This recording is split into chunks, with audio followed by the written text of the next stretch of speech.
Bonjour à tous et bienvenue sur la chaîne, j'espère que vous allez bien. Écoutez, moi je vais très bien, je vous propose pour cette dernière vidéo de l'année 2019, cette jolie vue de la Colle-sur-Loue, qui est un petit village où j'ai la chance d'habiter maintenant depuis une dizaine d'années. C'est un village qui est situé entre Nice et Cannes, dans les Alpes-Maritimes et en France, si vous regardez la vidéo de l'étranger. Et je viens faire cette dernière intervention donc de l'année, et bien déjà pour vous remercier sincèrement du fond du cœur. Pourquoi? Parce que depuis le lancement de cette chaîne, hein, qui est toute récente, hein, vous le savez, hein, elle a 3 mois maximum, eh bien, vous êtes de plus en plus fidèles ici à mes propositions d'exercices, à mes vidéos que je mets en ligne. Et je vous en remercie. Donc bien sûr, ça va continuer durant l'année 2020.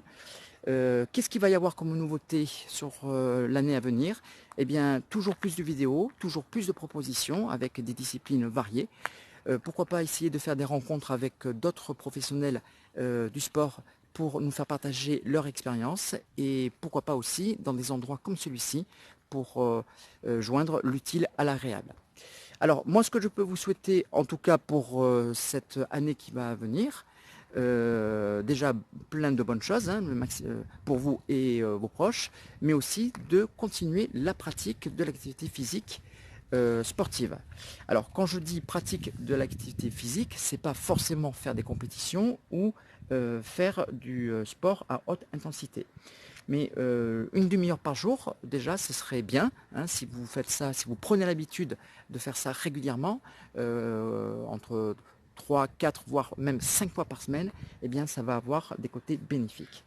Il faut savoir qu'une pratique régulière à intensité modérée, donc, eh bien, ça va avoir un côté bénéfique parce que ça va rompre avec le rythme habituel de sédentarité qui a des effets, et ça va avoir des effets bien sûr très positifs sur la capacité fonctionnelle, c'est-à-dire l'appareil musculo-squelettique, sur le système cardiovasculaire et sur votre métabolisme de base, et donc sur la santé en général.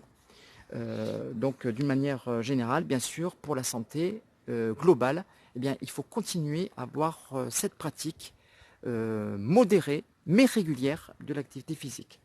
Par contre, à contrario, si bien sûr vous êtes sédentaire et si vous restez dans la sédentarité, eh bien là par contre on risque d'avoir d'autres soucis. Donc vous savez, hein, lorsqu'on est sédentaire, il va y avoir une diminution de la puissance aérobie, donc la capacité à utiliser l'oxygène, diminution de la force musculaire, mais une diminution aussi de la densité osseuse. On risque d'avoir de l'obésité, du tronc, de l'abdomen, de l'hypertension et aussi une sensibilité cellulaire à l'insuline. Voilà, j'espère que cette petite vidéo vous a plu. N'hésitez pas bien sûr à faire ce que j'appelle le pack, c'est-à-dire le pouce bleu, l'abonnement et le commentaire, hein, je vous répondrai bien sûr avec plaisir. En attendant bien sûr la nouvelle année, je vous souhaite de très bonnes fêtes pour finir l'année 2019. Je vous dis à très bientôt pour cette fois-ci une vidéo pratique et je vous embrasse bien fort. Portez-vous bien, salut à tous.